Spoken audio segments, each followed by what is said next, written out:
Bismillahirrahmanirrahim. Assalamualaikum warahmatullahi wabarakatuh. Perkenalkan, nama saya Muhammad Anil Farizi. Di sini saya akan memaparkan materi yaitu yang berjudul konsep dasar IPS dan pendidikan IPS. Baiklah, langsung saja. Yang pertama, hakikat pendidikan IPS. Ilmu pengetahuan sosial IPS atau Social Studies merupakan istilah yang pertama kali digunakan sebuah lembaga yang diberi nama Committee of Social Studies.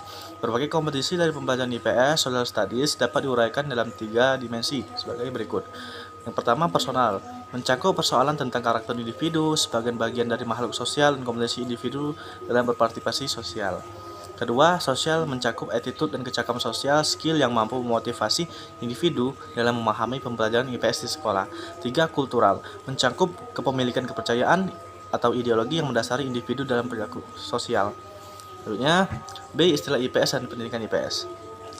Abria tahun 2009 menjelaskan bahwa istilah IPS di Indonesia sejak tahun 1970-an sebagai hasil kesepakatan komunitas akademik dan secara formal mulai digunakan dalam sistem pendidikan nasional dalam kurikulum.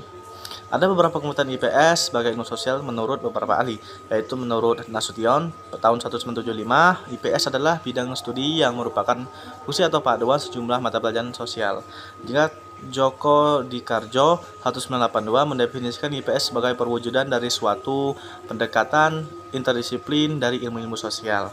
Yang ketiga, menurut Sumantri dalam April 2009, IPS adalah suatu program pendidikan yang mengkaji tentang ilmu-ilmu sosial dan Huber-Kompe.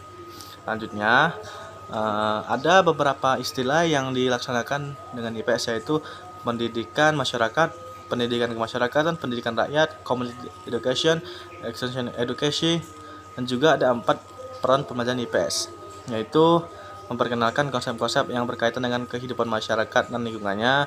2. Membekali kemampuan dasar untuk berpikir logis dan kritis, rasa ingin tahu, inquiry, memecahkan masalah, dan keterampilan dalam kehidupan sosial. 3. Memupuk komitmen kesadaran terhadap nilai-nilai sosial dan kemanusiaan.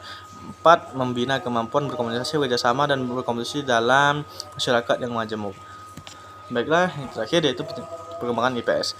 Secara ringkas, pendidikan ilmu sosial memiliki 3 tahap dalam perkembangannya, yaitu 1. Program pendidikan bidang studi yang dikembangkan yang syarat dengan pendidikan disiplin ilmu sosial. 2. Dikembangkan pada FKIS dan IKIP, LSTKIEP, dan LPTK lainnya yang terdiri dari jurusan dan prodi pendidikan ekonomi atau pendidikan sejarah, pendidikan geografi, dan PML.